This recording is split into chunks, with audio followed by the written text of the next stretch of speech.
Here we go. So to address the questions, welcome back, first of all. How to tap.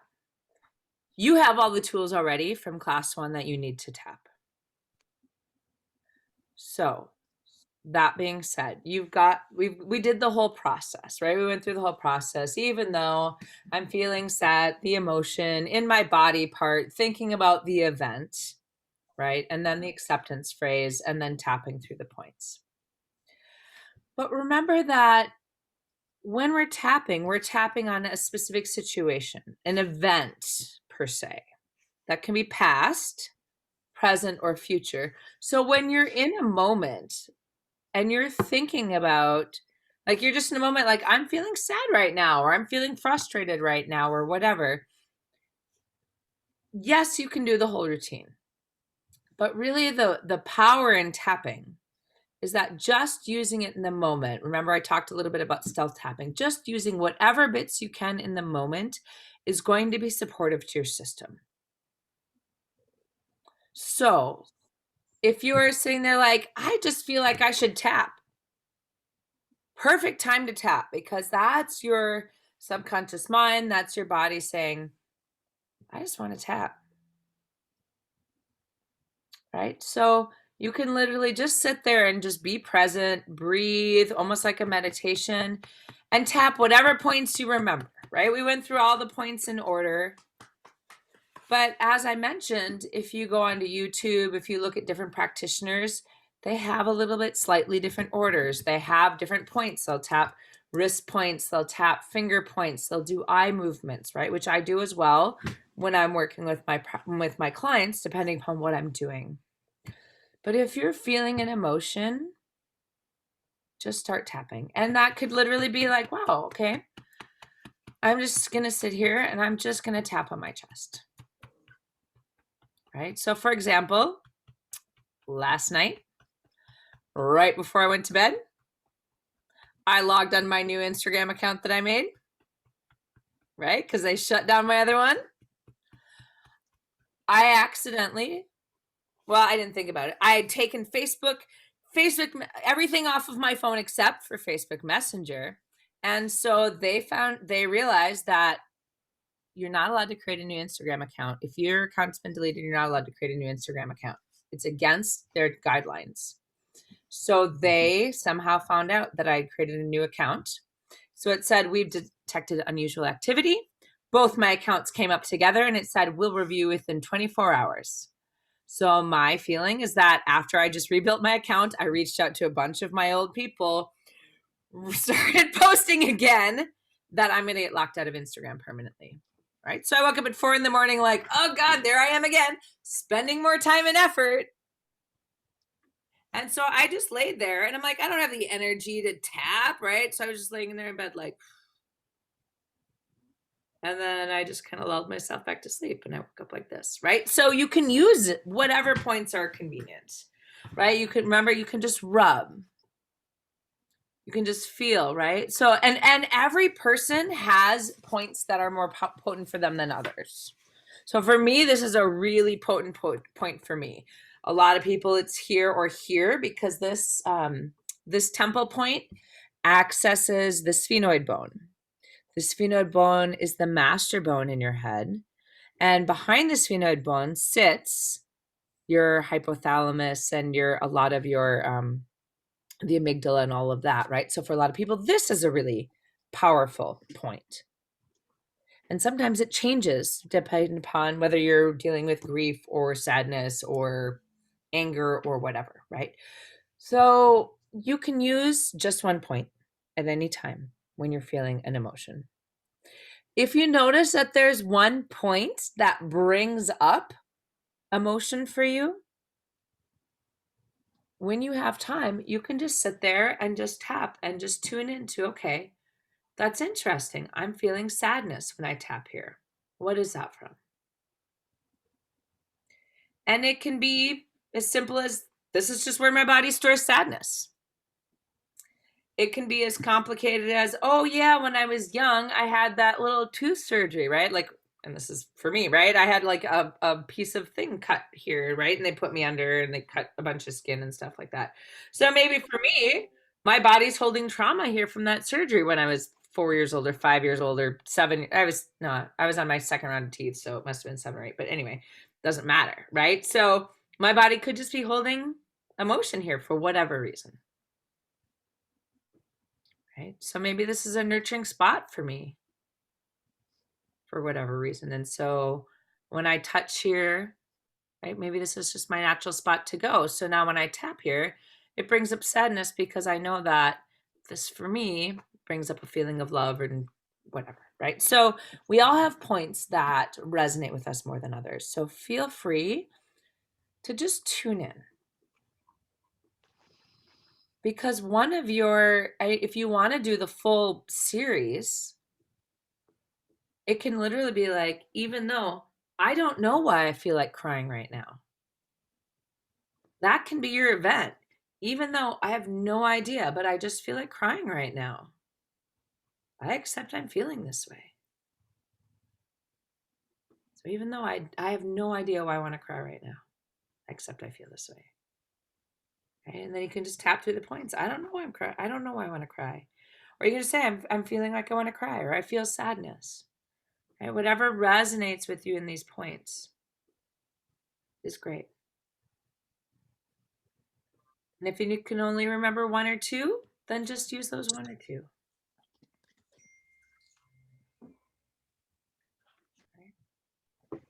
So do you think tapping, if you wake up in the middle of the night, kind of chronically, do you think tapping would help get you back to sleep? It does for a lot of people. And here's I'm why. gonna try that next time. Yeah, because sometimes it is hormonal or it's an acupuncture system thing, right? A meridian system is out. But when we're tapping on meridians, so it can help us balance. But more often when we wake up, maybe a dream came up that woke us. Maybe we're frustrated that we're awake. And, oh gosh, here I am waking up at 3:00 again. God, I wish I wasn't waking up at 3:00. It's so frustrating that I'm awake again at 3:00 and I know I'm going to be up for 2 hours and then I'm going to be exhausted for my BNI meeting tomorrow. Right? It's so frustrating that I wake up every night at 3:00. So you can use it in that way. Okay. So yes, because there can be an emotion attached to it. Or sometimes you're waking up because you're thinking of something and then you can tap on what you're thinking about. Like, even though I'm worried about my daughter, my sister, my mom. So whatever comes to your mind. Or, and if you're like, I don't know why I'm awake, you can just tap. Or remember, you can also rub. So if tapping feels too stimulating, too intensifying, you can just rub.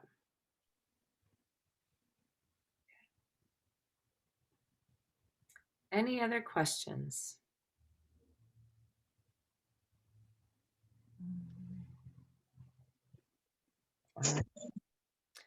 Lovely. So, whoops. I have one. Sure. Yeah. Okay. So if I feel pain in a certain part of my body, like just physical pain, Mm-hmm. will tapping help that? Like, for instance, my hips are really tight, and pretty much no matter what I do physically seems to help. So can I tap and somehow loosen something? Because maybe there's some emotion tied in there or something. Absolutely. Absolutely. And I didn't tie it into this class, but I do tie it into other classes.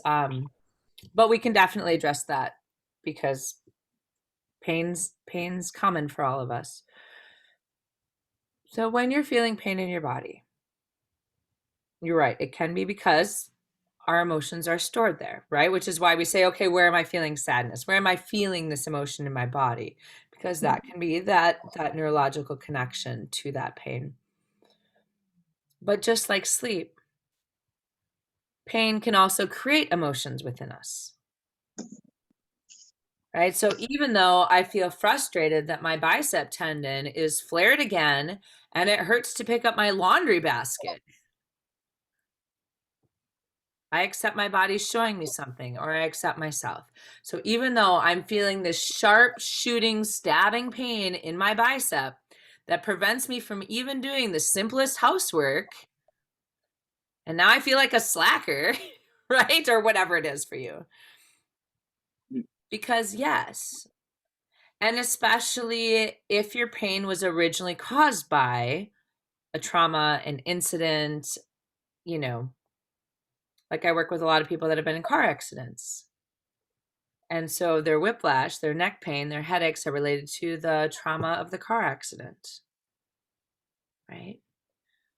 So sometimes it's like they start working on that car accident and all of a sudden their neck flares up, right? Or they start having a headache. We start tapping on, well, what does the headache feel like? Oh, it's sharp and it's shooting. It goes into my right eye. Okay.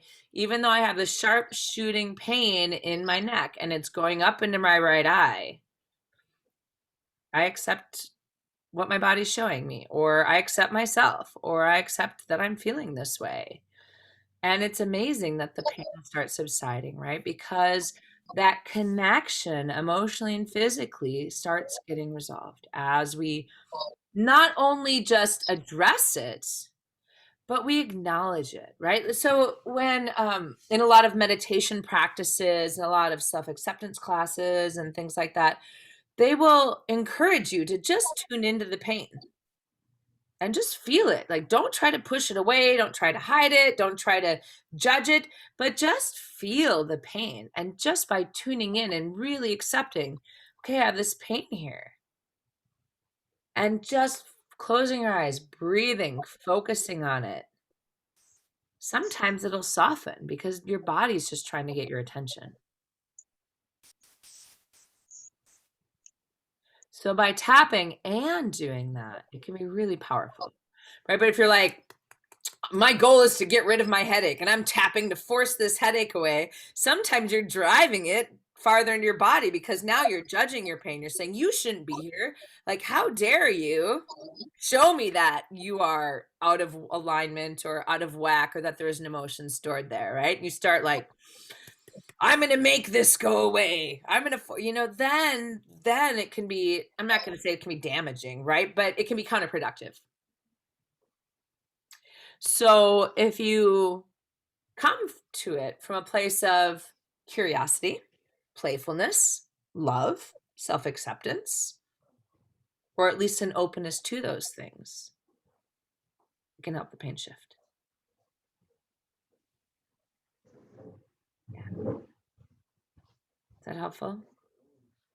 Great. All right. Any other questions?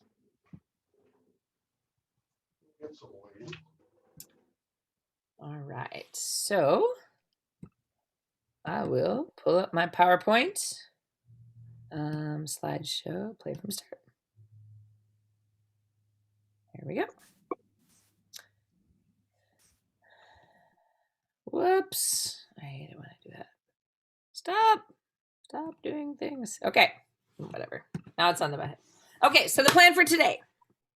We already did some questions and sharing from past weeks. So what we're going to do is we're going to talk about resourcing and understanding other applications for emotional freedom techniques for EFT beyond the basics, which we've started a little bit. I'm going to do a demonstration with Chris. Our focus today is really on family and friends. So that's, as you listen to the presentation today, that's going to be our focus. Next week, we'll talk about work relationships. The week after, we're going to talk about like intimate relationships, right? Partners, those kinds of things. That's not to say that what I'm sharing today doesn't also relate to those things, right? But sometimes it's nice to break it down into smaller pieces because our family of origin or how we grew up, where we grew up, what we learned, what we absorbed as we were young influences how all of our relationships work for the rest of our lives. So whether you felt safe growing up, whether you had good communication growing up, the level of touch you saw growing up, the level of everything, how much you were cared for, were you neglected, were you loved, were you taken care of, how were you taught to move forward in the world, what were you taught about yourself? All of those things influence how your relationships are for the rest of your life. So even though I'm talking about family and friends today, I'm also really tuning into and helping you tune into What was your experience and where have you learned to be who you are today? And does that still fit you? Or does it have an influence in your life that you're ready to shift? So once again, feel free to unmute, ask questions as long as I'm not in the middle of the demo with Chris today. I'm going to record an email as normal. You can set up a strategy session. So relationship struggles. Our interactions with relationships are informed by our experiences with past relationships, right? I'm sorry. I'm just going to try to pin myself. There we go. For the video purposes, so nobody else has to look at everybody else. So our interactions with our current relationships, whether that be workers inside, I've got a little bit of noise here too. I'm going to mute people here. Are informed by how we grew up, how our other relationships have been in our life. Oops. Can you guys not see my screen? There we go. Resume share. Can you see my screen now? Yep. Okay, great. Thank you. Your social systems growing up, like, did you have a supportive social system? What did your religious or spiritual system look like if you had one? And what were your personal belief systems? Also, what were you exposed to with media? In other words, what did movies look like? What did you watch on television? What kind of books were you reading? What were you fascinated with? When I was taking, well, I still am, my advanced relationship course, they had us look at, I don't know why this keeps stopping sharing. They had us look at where are we in our own life? Like, what did we see when we were young that informs where we are now? So in other words, if I spent my whole life watching Disney movies and I believe that the princess is going to get saved by the prince at the end of the day, and then we just fall in love and it's happy ever after, then the first time I'm disappointed by my husband or my partner, all of a sudden, well, this must not be my happy ever after. Now what do I do? He's not treating me like a princess. Now what? And then all of a sudden, next thing I know, I'm angry, or I'm feeling like I'm unwanted, or I'm feeling unloved. And it has nothing to do with what my partner was perhaps communicating, but it has to do with what my belief about what a relationship looked like. So the way that you watched other adults in your life interact with relationships, whether your parents got divorced, whether they were never married in the first place, whether you came from, split, quote unquote, split families, whether you grew up in a community that all loved each other and there was no differentiation between these are my parents and these are my uncles and these were my whomever. It was just this big pile of love. All that informs how you approach your current relationships, friends, family, personal, work. So isn't it interesting? If you think about some of the people that you know in your life, some of your good friends, some of your closest people, start observing what was their experience growing up. What are they drawn to now in television, movies, books? And how can you see how that influences who they are as a being today? Right? Because what we believe in, what we resonate with, is what we bring forward in the world. It's what we want to see. Or the exact opposite. Right? If I believe that all love is awful, I may be drawn to all the movies that tell me love is not awful because I know I don't want to believe all love is awful. Right? So sometimes we're actually drawn to the polar opposite. Kind of like come from an alcoholic family. Some people turn into alcoholics and other people never touch alcohol. Right? It's the same pattern. The same pattern is alcoholism. One never touches alcohol. the other indulges in alcohol. And the same goes for how we receive and give love, what we believe about ourselves. Does that make sense?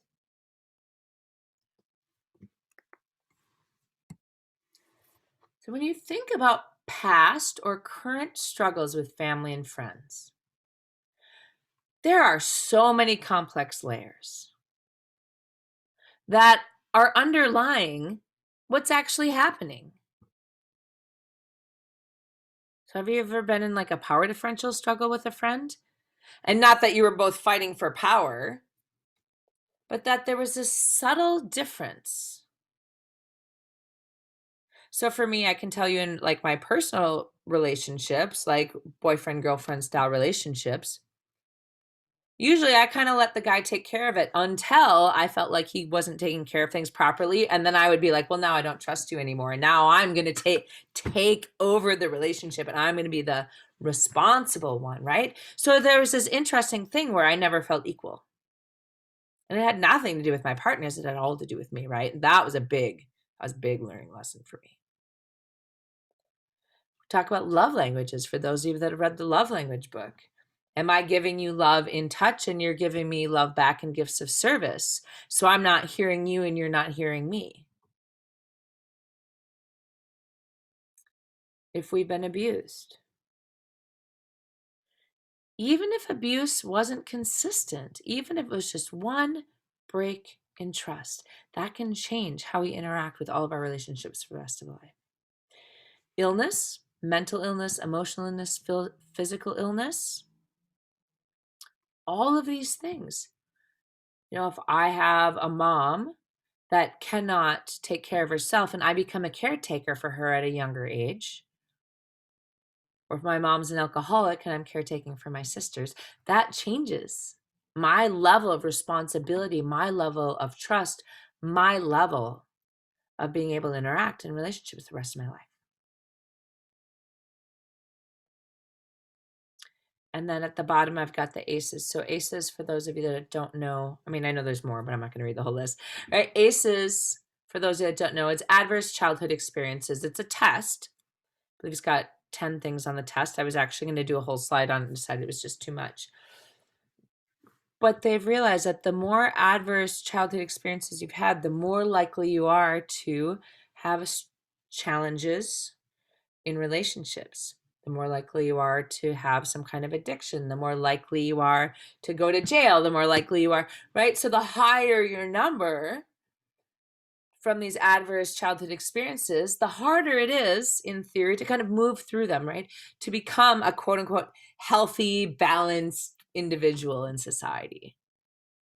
Not to say people don't. There are people with ACE levels of 8, 9, 10 that function just fine in society because they do their work. They've had the support. They had that one teacher that reached out to them or whomever it was. But those things can really make a difference. Right? I have one friend who's in his 50s who's never gotten over his parents' divorce. And he'll say it. I never got over the fact that my parents divorced when I was 5, and I just don't trust relationships. So as you do your work this week, think about, where do these things impact you? Where do you protect yourself? Do you guard yourself? Where do you give too much of yourself, perhaps? Where does your self-esteem fall into this spectrum? Because if you were neglected, or your parents told you, or somebody in your life told you that you were crap, that you weren't worth it, that you were stupid, that you were ugly, that you were fat, that you were whatever it was, the word was that you were, subconsciously and sometimes consciously, we pick that up and we carry that with us for the rest of our lives. So EFT's power is you can start tapping on that. Even though I remember my mom sitting on the couch and I walked out in that shirt and she told me I looked fat. Right now I feel angry about that and I feel it in my heart. I accept how I feel. Now, if it's traumatic, once again, do not work with it on your own. But if it's linked to these feelings of I'm not good enough, I can't be in relationship, or people will only love me if I give things away. It's actually amazing. So as an EFT practitioner, how many things go back to like a fight on the playground with like a teddy bear, right? So like you're like 5, you're in kindergarten and you want this toy and someone's fighting with you over the toy, right? Or maybe it's your brother or your sister or your cousin or whatever, and you're fighting over a toy, right? And maybe that person takes it away from you and tells you you're stupid. That has an impact. But what can have even more of an impact is an adult coming over and interfering and being like, "You should share, honey. Like why don't you give that bear to your brother? Like aren't you a good girl for giving that to your brother? You're such a good girl for giving that to your brother. See, look how nice you are for sharing." And you and your moms or dad or whomever is trying to teach you, let's share. Like, look this is how we share. And your brain goes, oh, I have to give everything away to be nice and to get attention and to get love. And suddenly, unconsciously, you're giving away everything for the rest of your life. And then you're like, why do I keep giving things away? Why am I doing this to myself? And it comes down to that little instance that we might not even cognitively, whatever the word is that I'm looking for in my brain, remember. And you don't have to remember it, right? It's not like we have to pull up that time in the playground in order to clear our emotional struggles. That's not true. But what I'm saying is, as you're having challenges with other people, start tuning in. And even if that looks like, I have no idea why that person makes me so angry. Every time I talk to that person, I get angry. Use that as a tool to tap in to yourself. Because if nothing else, you may not come up with any other reason why you're angry, but at least you'll calm down your anger towards that person, right? And that's really our ultimate goal, is to find more confidence and clarity and choice and balance within ourselves so we can move forward in power and without that emotional struggle as much as possible, right? We're still human. We're still going to experience emotions. As I mentioned, it's healthy to experience emotions. We want to feel anger. We want to feel grief. We want to feel these things. We just don't want to get so stuck in them, right? Stuck being the key word, that it impacts the rest of our life in a negative way. So next I want to talk about resourcing. And what's resourcing? So resourcing is, how do you, beyond EFT, find a place of centeredness, a place of ground, a place of being in your body, whatever that means for you. So resourcing just means anything that you do that brings relief when you're not feeling yourself, when you're feeling disconnected from your body, when you're super spacey, you're super zony, you're super whatever, you're just not, you're tripping over things, you're forgetting things, and you're just like, where is my brain, right? So resourcing is anything that helps you have that sense of well-being and connect with yourself. So basically, ways of nourishing yourself. People call it self-care. So there's outer resources and inner resources, right? Outer resources is anything that we get from out there. Taking a bubble bath, treating ourselves to a nice dinner, gardening, playing, sewing, laughing, talking with friends, breathing, doing all these things that kind of engage us with the outside world, but that make us feel good. Watching a movie, listening to music, dancing, right? Those kinds of things. Anything that we're being more active, more engaging, right? Kind of interacting with our outer world. Even if that means leaning against a tree and breathing, which is, kind of a combination of inner and outer. So jot a couple of those down. What do you do? What makes you feel like you? What brings you back to your joy, to yourself? I love that cat in the bathtub, right? Because animals are a really great way often. When you've got a puppy dog licking your face, it's hard not to be joyful unless you're grossed out. And then it's hard not to be grossed out. But at least you're in your body while you're being grossed out, right? So there's that.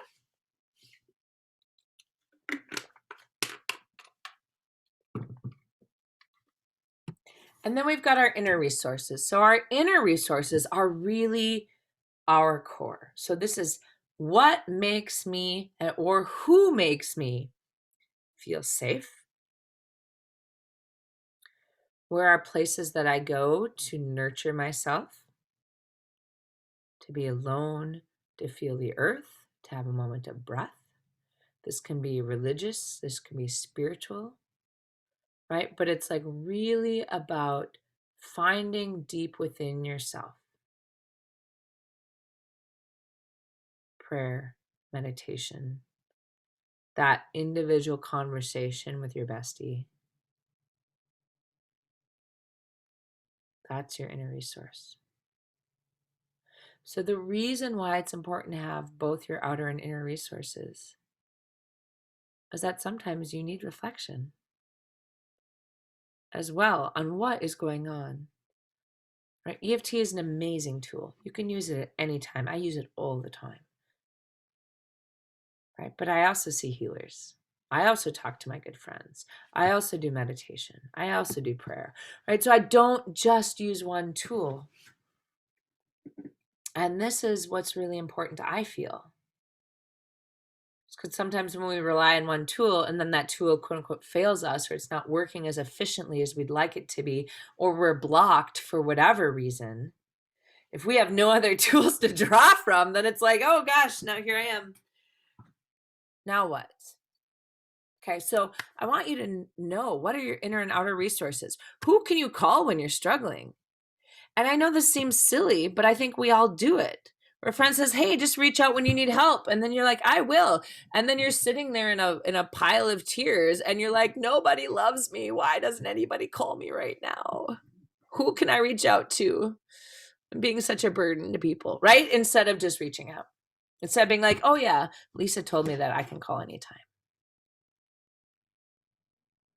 Or I know that if I sit and pray, or I know if I listen to this, or I know if I go knit, or I know if I go snuggle with my cat, or I know if I go into that bubble bath, I'll feel better. Or exercise. I mean, it can be really active too, right? It doesn't have to be super passive. So just a reminder, when to work with an EFT practitioner.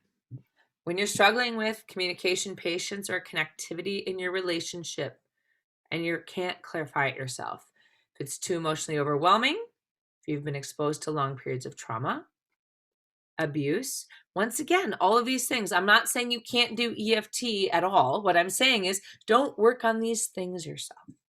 The thing that makes you impatient or makes you feel disconnected, if you can't tap on that yourself because it makes you feel more disconnected or more impatient or more frustrated with yourself or your partner or your coworker or whatever, that's when you help.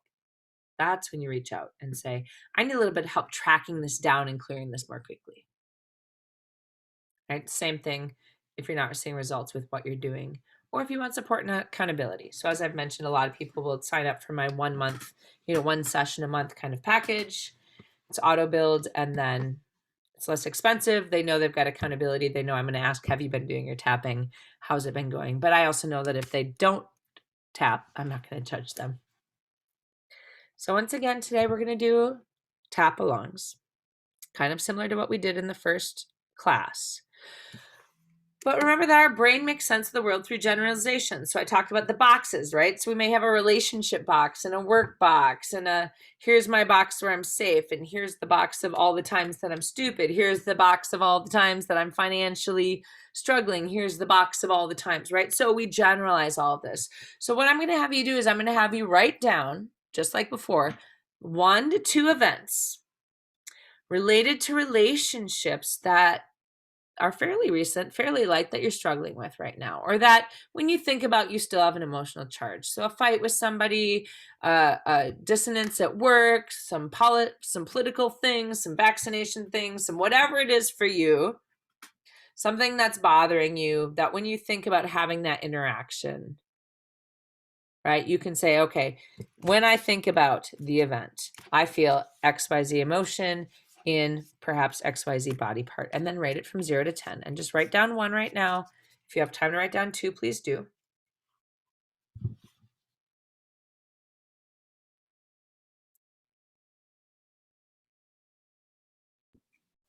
again, Dawn, it can be future and it could be perceived, right? Like Absolutely. anxious about something to come. Absolutely. Because your brain thinks something in the future is exactly the same as now, just the way Okay. it thinks something in the past. Yep. Thank you for that clarification.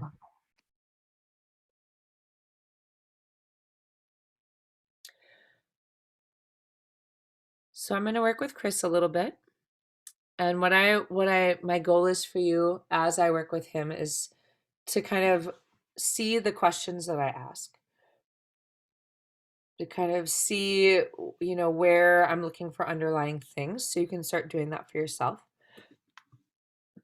But also when we tap, please tap with us. Please say the words out loud if you're allowed to do so, right? And some of you can't say something out loud because you're, around other people or whatever, and that's fine. But at least tap with us, because whatever box you've put whatever he's dealing with in will start healing something in your own box. If you become emotional, if whatever he's talking about reminds you of a different event that starts becoming emotionally overwhelming, just keep tapping. Okay, so even when I pause and I start asking him questions, just keep tapping through the points. Just keep breathing, feeling your feet on the floor, right? Or if you don't want to do that in front of the video, you can stealth tap, right? Just tap your fingertips together, rub a couple points, breathe and be in your body. Okay, so I'm going to stop the video. Oh yeah, just remember, while I'm in the middle of the video, or while I'm in the middle of the demo, please don't interrupt. Please keep whatever he talks about confidential. All right. Chris, I muted you because there was some background noise. So there we go. All right. I'm going to pin you up here with me. There we go. All right. So Chris and I chatted a little bit last night, and I wrote down everything about what we were going to talk about today, and then I left it in my bedroom. But if I remember correctly, we decided out of the two family friend struggles, we were going to talk about the parent thing, right? Yes, correct. Okay. So do you want to give a brief summary and then we'll start from there of kind of like where the event that you wanted to key in on, right, with your sister in the text? Yeah. Okay. So yesterday I got a text from my sister, and just a quick little background. She lives 2 hours away. I live 15 minutes away from my parents, and they're both together. Everything's good. But she texted me that my mom had told her that she'd been sick. And I was kind of asking her, like, what kind of sick?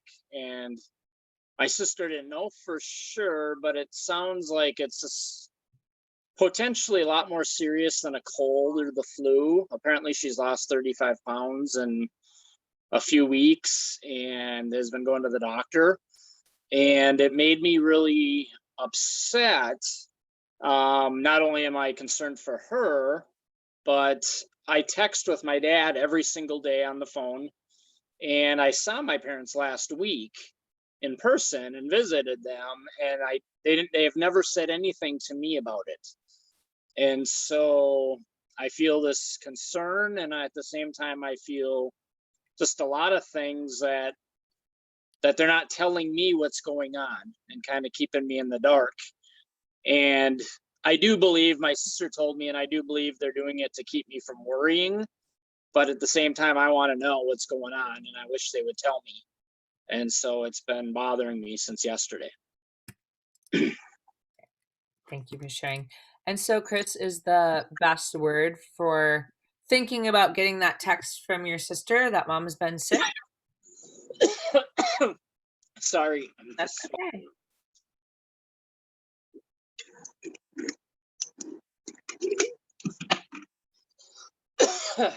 Went down the wrong throat. Okay, go ahead. I think I'm good. Sorry. So is the strongest emotion what? Is it concern or is it something else? I think it's the strongest emotion right now is It's actually a little bit of sadness that they don't want to tell me what's going on. Where do you feel it? In my gut. And how strong is the sadness from 0 to 10? Probably about a 7. Okay. All right. So everybody can tap along. Side of the hand.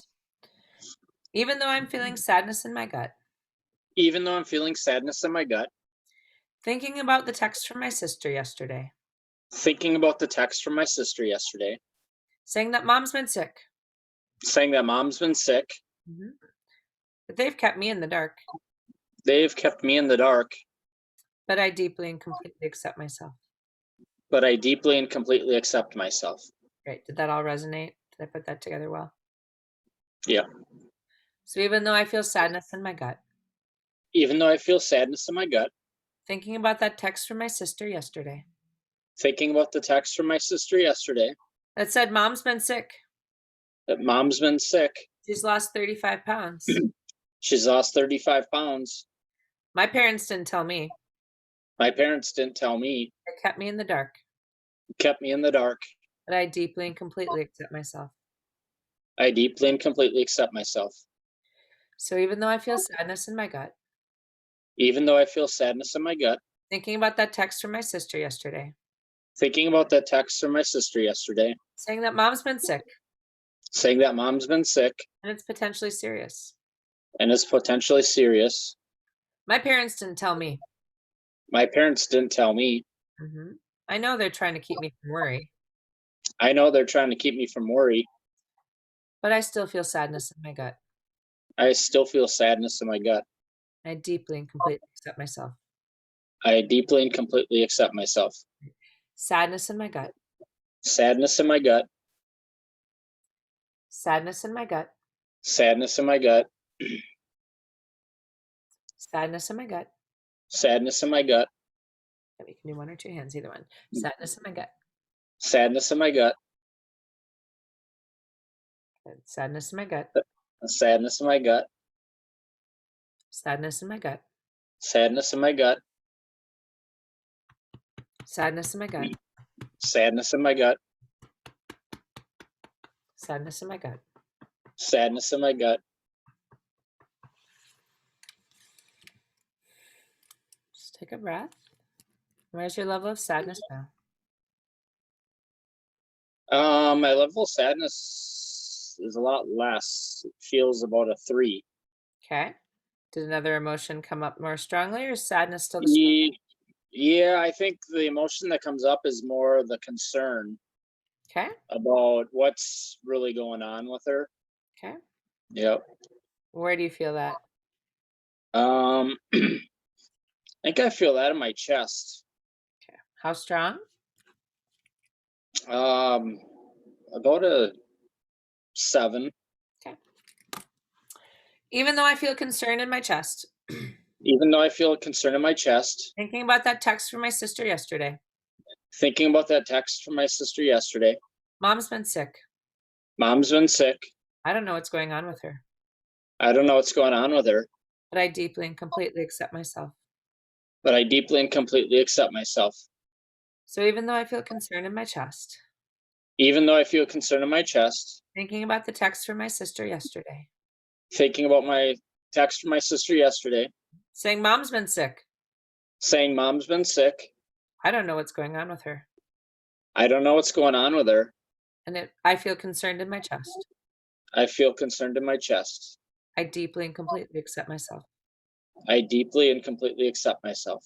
So even though I feel concern in my chest, Even though I feel concern in my chest, thinking about that text from my sister, thinking about that text from my sister, saying that mom's been sick, mom's been sick. I don't know what's going on with her, I don't know what's going on with her. but I deeply and completely accept myself. I deeply and completely accept myself. Top of the head. Concern in my chest. Concern in my chest. Concern in my chest. Concern in my chest. Concern in my chest. Concern in my chest. Concern in my chest. Concern in my chest. Concern in my chest. Concern in my chest. Concern in my chest. Concern in my chest. Concern in my chest. Concern in my chest.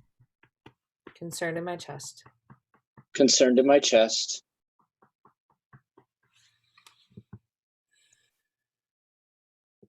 All right, where's your level of concern now? I think it's a little bit less, probably like a 5. Okay. Still about what's going on with her? Yeah. Yep. So I'm going to shift just to give the audience a clue on what I'm doing. So now instead of focusing on the text from his sister, I'm going to focus on right now. He doesn't know what's going on with her, right? So I'm trying not to be general. I'm really trying to be in that, like right now, he doesn't know what's going on with her. So that's why I'll phrase it this way. Okay. So even though I feel concern in my chest, Even though I feel concern in my chest, I don't know what's going on with my mom, I don't know what's going on with my mom, but she's been sick but she's been sick and it's potentially serious. and it's potentially serious. I deeply and completely accept myself. I deeply and completely accept myself. So even though I feel concern in my chest, Even though I feel concern in my chest, because mom's been sick because mom has been sick and I don't know what's going on with her, and I don't know what's going on with her, I deeply and completely accept myself. I deeply and completely accept myself. So even though I feel concern in my chest, Even though I feel concern in my chest, because mom's been sick, because mom's been sick, but right now I don't know what's going on with her, but right now I don't know what's going on with her. I deeply and completely accept myself. I deeply and completely accept myself. Right. Concern in my chest, Concerned in my chest, concern in my chest, concerned in my chest, concerned in my chest, concerned in my chest, concerned in my chest, concerned in my chest, concerned in my chest, concerned in my chest, concerned in my chest, concerned in my chest, concerned in my chest, concerned in my chest, concerned in my chest. concerned in my chest.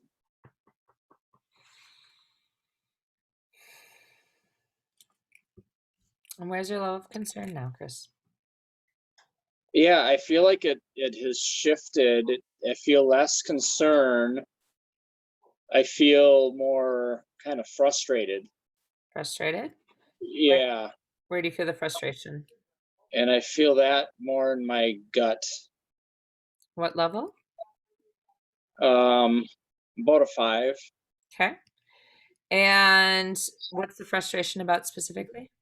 It's frustration that I like to try to be a problem solver and be helpful. Mm-hmm. And I feel frustrated that I know so little about what's going on that, yeah, I don't even know how to be of help. And also some frustration about not knowing, the fact that they haven't told me. But I'm thinking more of it of just not knowing is frustrating to me. So not knowing is more frustrating than I don't know how to be of help.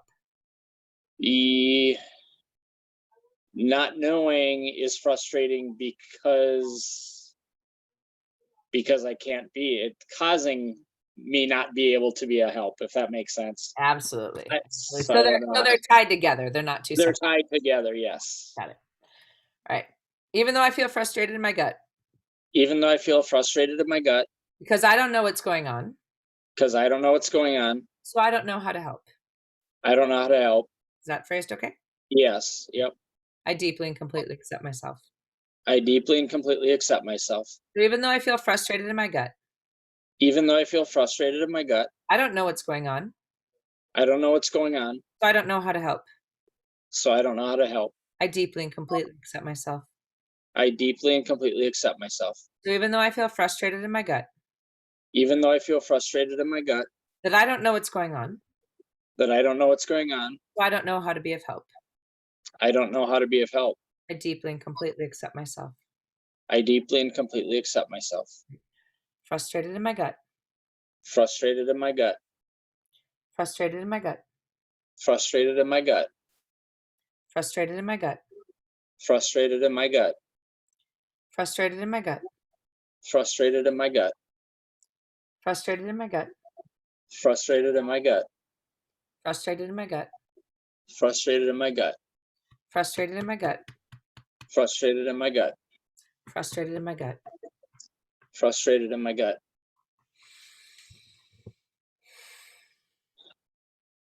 Mhm.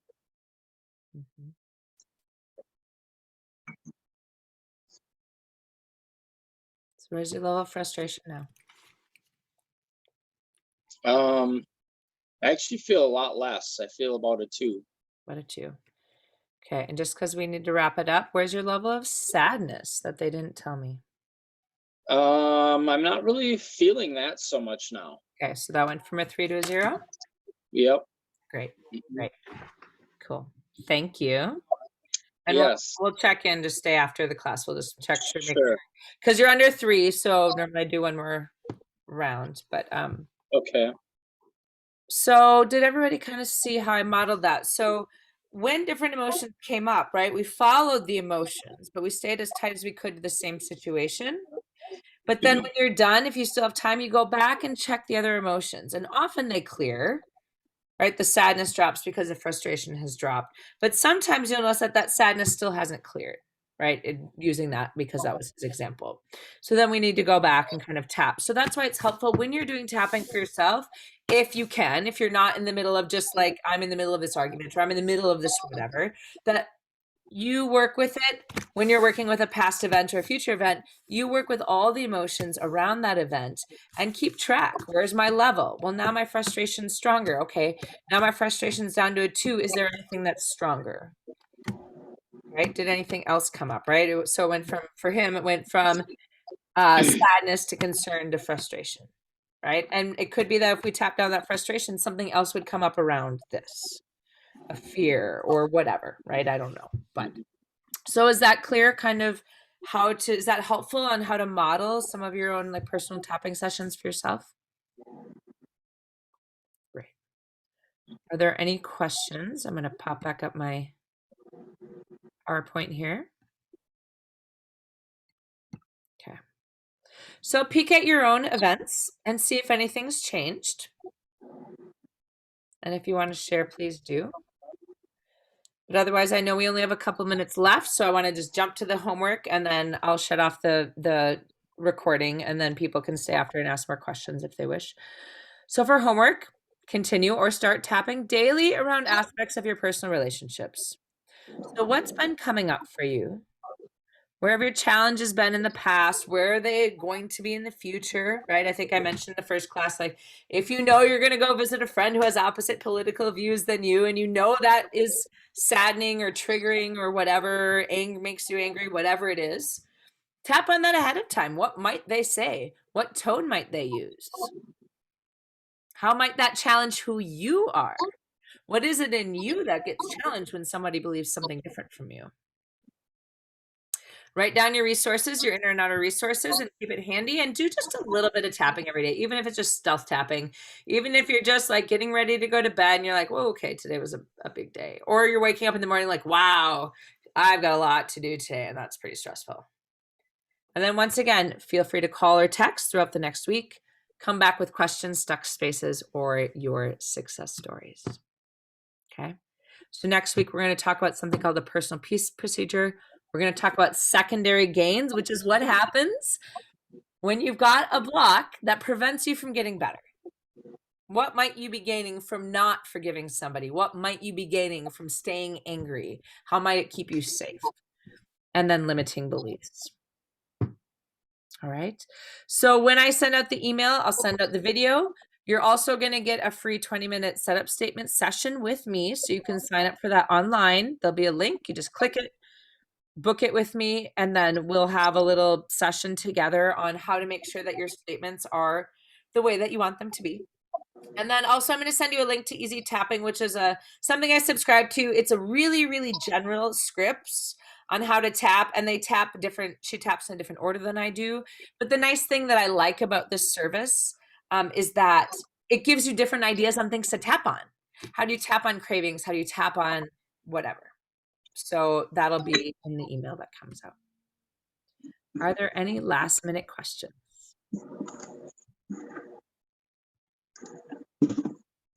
All right. Well, thank you everybody for coming again. We'll see you next week. Same bat time, same bat channel. Next week we'll talk about work and like work, volunteer, social kind of stuff, right? So it'll be kind of that realm, the people that aren't necessarily your closest friends and family, but you know, that you interact with on a regular basis and you don't want to be angry at all the time or sad about or triggered by. Yeah. Good. Great. Thank you, Dawn. Thank you. Have a lovely night, everybody. And like I said, if you want to ask questions, please feel free to.